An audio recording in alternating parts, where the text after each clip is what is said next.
Good afternoon, guys. How's everyone doing?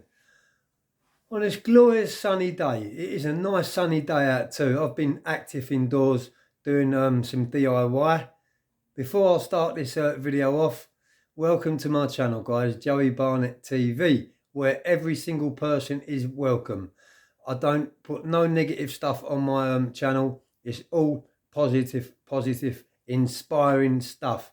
And that's what people want to hear. People don't want to hear doom and gloom stuff and, made up fabricated stories, lies and things like that. So I am as honest as the day is light and as honest as the night is night. That's a good little rhyme, isn't it, guys? But yeah, I hope everyone's having a good day today.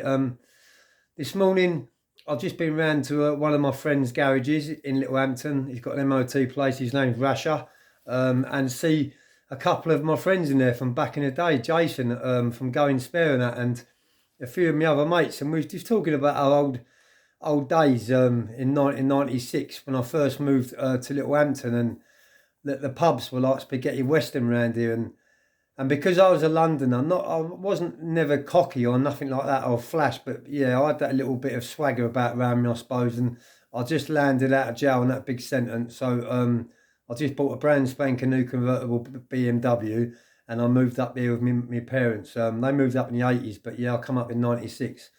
And as I say, I come out and bought out a brand spanking new BMW, and yeah, I was the new kid on the town around here, and at first it didn't go down too well because it's a tight knit community. Everyone knows each other, and yeah, it took me a few years to actually get really friendly with all the local lads around here. But friendly I did get, and we used to go out drinking on a regular basis, especially to Worthing and Brighton and places like that, nightclubs and restaurants, and we used to get up to some right old tricks. There was a pub in Littlehampton called the Spotted Cow. I think it's now Dallas Chicken or next to it.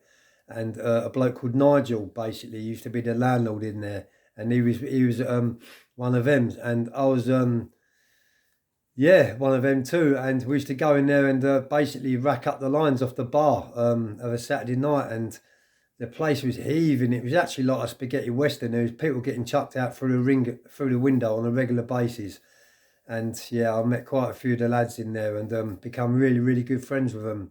Become that good friends with them. Like I started training with them, started going out drinking with them, and you know what happens in them type of friendships. But yeah, we had some good times, and it was great to see a couple of my old mates this morning in the car garage round there, and sad really to hear that some of my old mates from back in the day of 96 fell off the wagon, ain't doing too well. There's a couple of them what have OD'd, and there's not many in Littlehampton what have fell off the wagon, but there's somebody in every town what falls off the wagon, isn't there? So yeah, I'm really, really grateful that I'm back on the wagon. I did fall off the wagon, and I'm back on the wagon now. So yeah, I'm really grateful for that. And to see me mates now as a clean, reformed person, looking at them square in the eye with a nice smile on my face is really, really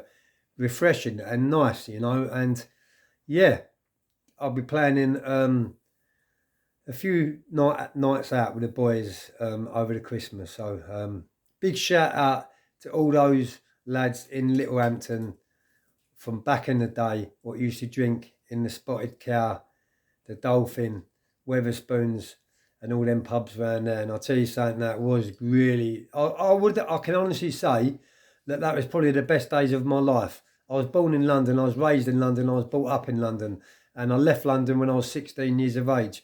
So, although I've still got family down there, most of my family are now up here, moved away for the best, to be honest with you.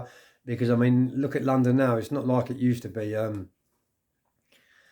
All of the older lot, like myself and older school people, have actually moved out of there and settled outside of London. They're the ones with any common sense, anyway, because the prices of London now have gone sky high. But yeah, I want to dedicate this video out to all the boys around Littlehampton, all those that know me from back in the day. Danny Smith, I hope you're doing well, mate. Andy Chato, He's one of my good old friends. He's always doing well. Always nice to see him. I haven't seen him for a while, but a big shout out to Chato. Darren Casey is another one of my good old friends. The Turnbull twins, they're another couple of good friends of mine. There's so many names. Doobie, so many names from back in the day. What was my good pals and what are still on my pals today. But I've only seen a few of them since I've been back up here again as a reformed drug-free person. I've only seen a few of my mates. So, yeah, it's nice, really nice. Really, really nice. And all these things happen to you, when you start to roll right and when you start to reform yourself and quit drugs and things like that because, I've had a really crazy lifestyle. Not a good lifestyle, not a bad lifestyle. I've had a crazy, insane lifestyle.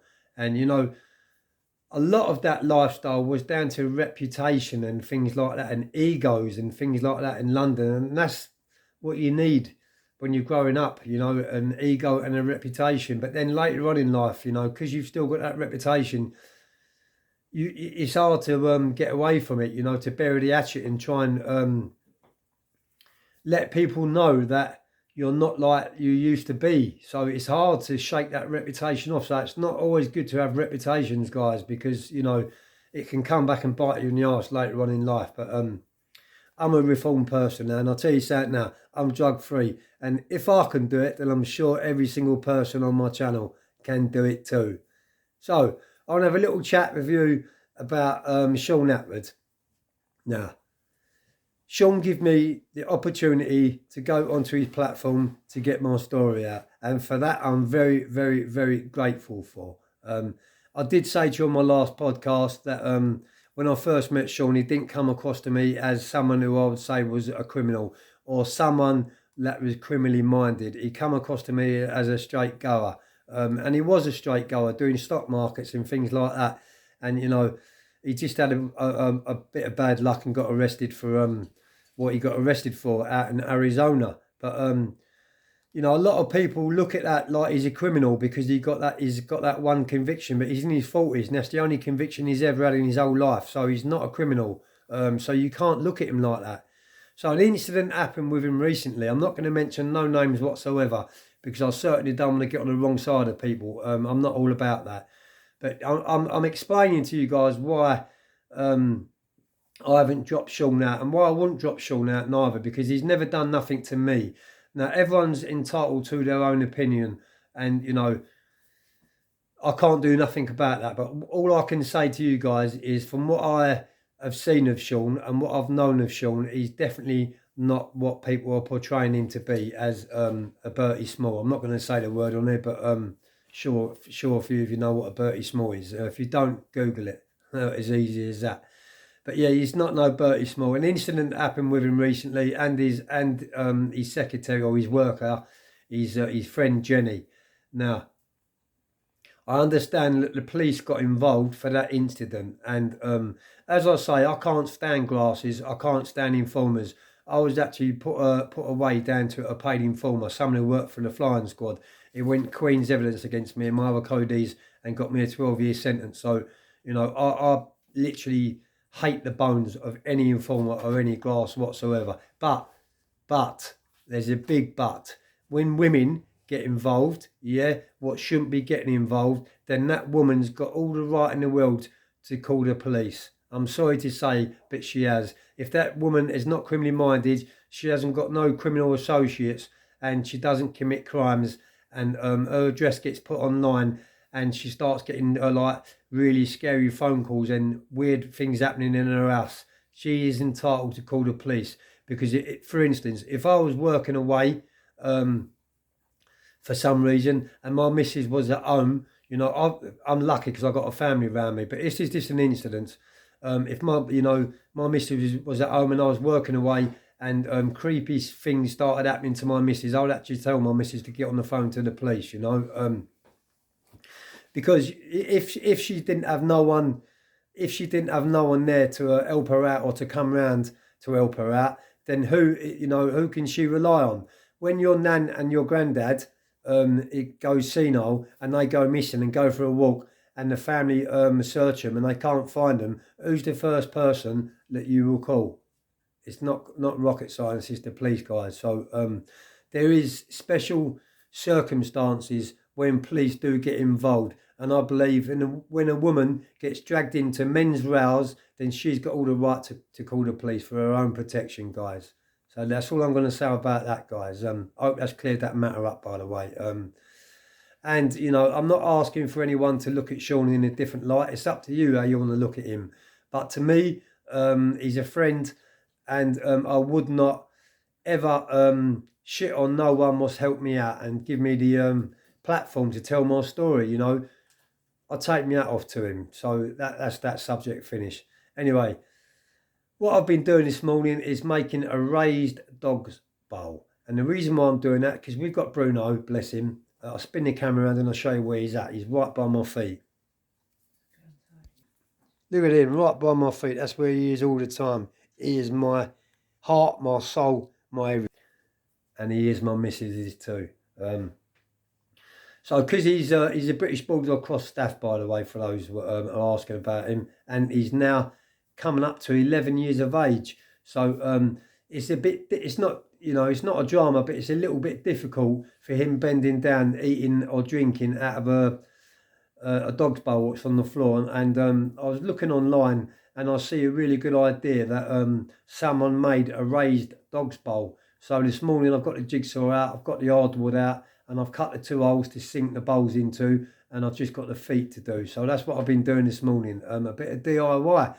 My missus is in the background as I'm doing this video now, putting up the Christmas tree. That's just gone up, the lights ain't gone on yet, but when it's all up and running, I'll do another video and I'll show you what it's like when it's done, guys. But for now, whatever you're doing, have a great, great, great day. Stay safe. Thank you to all those that are just landed on my channel, and thank you to those that have been with me from day one of my journey. You know who you are, guys. Peace.